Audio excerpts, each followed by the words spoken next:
Assalamualaikum warahmatullahi wabarakatuh. Hari ini kita ditawari oleh ChatGPT untuk memilih tema yang akan kita bahas. Dan dari 4 tema pilihan, saya meminta agar ChatGPT ngasih contoh analisis ayat Quran pendek. Nah, kemudian ChatGPT menjawab oke, dan kita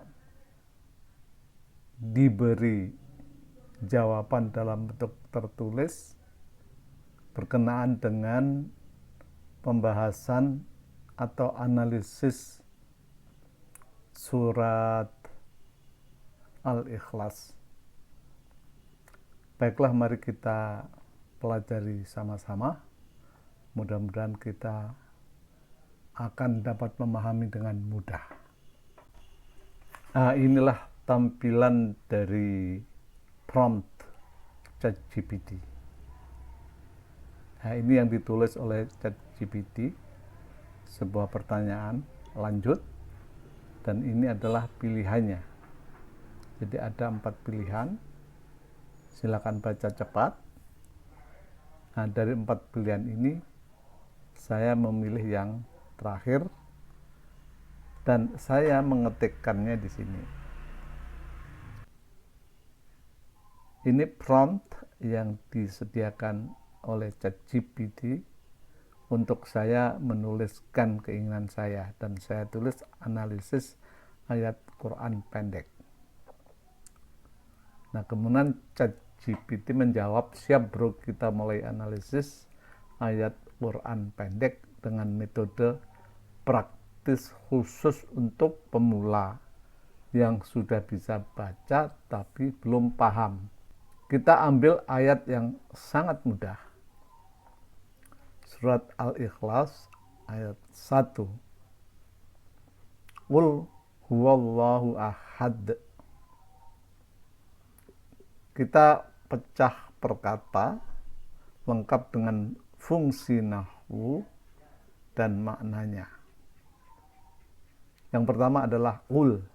Nah, jenis katanya adalah fi'il amar atau kata kerja perintah, yang artinya adalah katakanlah. Nah, akar katanya adalah wala. Wanya ini ternyata dirubah untuk memanjangkan ko menjadi kola. Kola artinya ia telah berkata.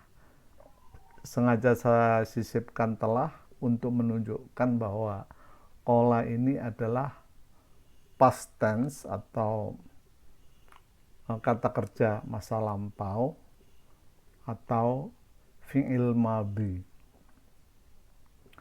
Berikutnya adalah yaqulu. Ia mengatakan, ia sedang mengatakan, ia akan mengatakan. Jadi yaqulu itu bisa juga present tense atau future tense. Jadi perkataan sekarang maupun yang akan datang kita bisa menggunakan yaqulu. Ia mengatakan atau ia akan mengatakan. Kemudian yang ketiga adalah qul, katakanlah, atau fi'il amr. Ini tidak dikenal di bahasa Indonesia maupun bahasa Inggris. Nah, untuk Indonesia maupun Inggris cukup mengucapkan akar dari kata kerja tanpa embel-embel, maka dia sudah otomatis menjadi semacam fi'il amr. Pergi misalnya, itu berarti menyuruh pergi, karena diucapkan di awal kalimat. Itu aja. Jadi kalau bahasa Indonesia maupun bahasa Inggris, fi'il amr itu mudah. Akar kata kerja diucapkan di awal kalimat. Yang kedua adalah huwa. Huwa ini jenis katanya adalah dhamir atau kata ganti orang. Artinya dia, fungsinya dalam ayat itu sebagai subjek atau mubtada. Yang ketiga, Allahu jenis kata isim atau kata benda. Karena ada al itu cirinya ya. Artinya Allah, kedudukannya adalah khobar untuk huwa. Khobar itu istilahnya sama dengan predikat. Sehingga maknanya menjadi dia adalah Allah. Yang keempat, ahadun. Jenis kata isim maknanya adalah Maha Esa, satu-satunya tunggal. Nah, kedudukannya adalah sifat atau penjelas untuk Allah. Sehingga kita bisa merangkum struktur kalimatnya dalam bentuk lengkapnya adalah qul, perintah kepada Nabi Muhammad SAW yang bermakna katakanlah. Huwallah ini jumlah ismiyah atau kalimat yang menggunakan isim. Ahadun sifat yang menegaskan keesaan Allah. Sehingga makna lengkapnya adalah katakanlah dialah Allah yang Maha Esa. Nah, kemudian cara berpikirnya, jadi ini adalah metode cepat paham ayat. Kalau kita membaca ayat seperti itu, maka yang pertama kali kita cari adalah fiilnya. Fiilnya di mana dan apa fiilnya? Fiilnya ternyata kita temukan qul. Kemudian kita cari dhamir atau kata ganti orangnya apa? Huwa, yang berarti dia. Yang ketiga, kita lihat struktur mubtada dan khobarnya. Di sini terlihat bahwa wallah itu menunjukkan struktur mubtada huwa dan khobar Allah. Yang keempat, cari sifat atau penjelas kalau ada di dalam ayat itu. Ternyata ada ahadun. Jadi ahad di sini isim yang menunjukkan sifat dari Allah. Baru kita satukan kalimat menjadi jelas dan runut. Nah, metode ini akan kita ulangi pada seluruh ayat Al-Quran yang nanti akan kita bahas. Mari kita lanjutkan ke ayat kedua. Kita akan percepat pembahasannya. Allahus Samad. Kita pecah menjadi dua. Allah tadi sudah kita jelaskan, dia adalah isim atau kata benda, maknanya Allah, dan dia menjadi subjek. Kemudian as-samad, samad itu juga isim, maknanya adalah yang maha bergantung kepadanya segala sesuatu, artinya tempat bergantungnya segala sesuatu atau tempat meminta dan tidak membutuhkan apapun. Nah, kedudukan dari samad ini menjadi khabar, artinya menjelaskan mubtada. Mubtadanya siapa? Mubtadanya adalah Allah dan khabarnya adalah samad. Sehingga arti ringkasnya menjadi Allah adalah Tuhan tempat bergantungnya segala sesuatu. Nah, cara memahaminya, ini metode cepat pahamnya, lihat huruf alif lam. Nah, huruf alif lam di awal kata yang mendahului kata berikutnya itu sebagai penunjuk bahwa kata berikutnya adalah isim.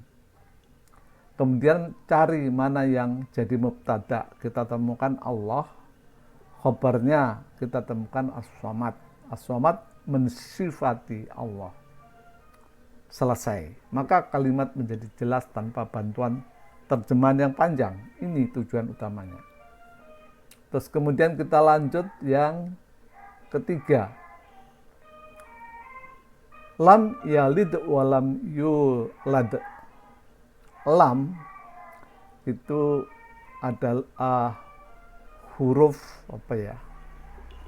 harfun nafiyin wa jazmin wa qalbin. Jadi sifatnya ini adalah meniadakan. Kalau jazm itu membuat ujung dari kata berikutnya itu harus bersukun. Terus kemudian ini adalah membalikkan makna. Qalaba yuqallibu. Jadi artinya menafikan sesuatu di masa lalu, menjazmkan fi'il mudhari, mengubah akhirnya menjadi sukun, mengubah makna mudhari menjadi makna lampau. Jadi tujuan dari lam itu. Dan maknanya tidak pernah. Yang kedua, yalid. Ini jenis kata fi'il mudhari majzum. Dia menjadi sukun ujungnya, bukan lam yalidu tapi lam yalid. Yang akar katanya adalah walada. Makna dasar melahirkan atau memperanakkan. Dan makna setelah masuk lam menjadi lam yalid, artinya dia Allah tidak pernah memperanakkan. Akhirnya sukun karena majzum, ini hanya untuk pengingat aja. Walam, wa itu huruf athof atau kata sambung, menandakan ada dua hal yang perlu disambungkan. Lam seperti di atas, yulad. Nah ini jenis fi'il mudhari majhul, bentuk pasif. Kalau pasif itu biasanya diawalin di ya, di. Kalau aktif me. Nah ini cara pengucapannya juga berbeda. Tapi kaidahnya sama, ujungnya harus disukun. Lam yalid wa lam yulad. Maknanya dilahirkan. Nah, setelah lam makna masa lampau berarti tidak pernah dilahirkan. Nah, pada majhul harokatnya dhammah, fathah, la. Nah, ini agak kompleks, nggak usah dibahas. Walaupun untuk pengenalan, sehingga di sini ditulis yuladu gitu ya, artinya dilahirkan, pasif ya.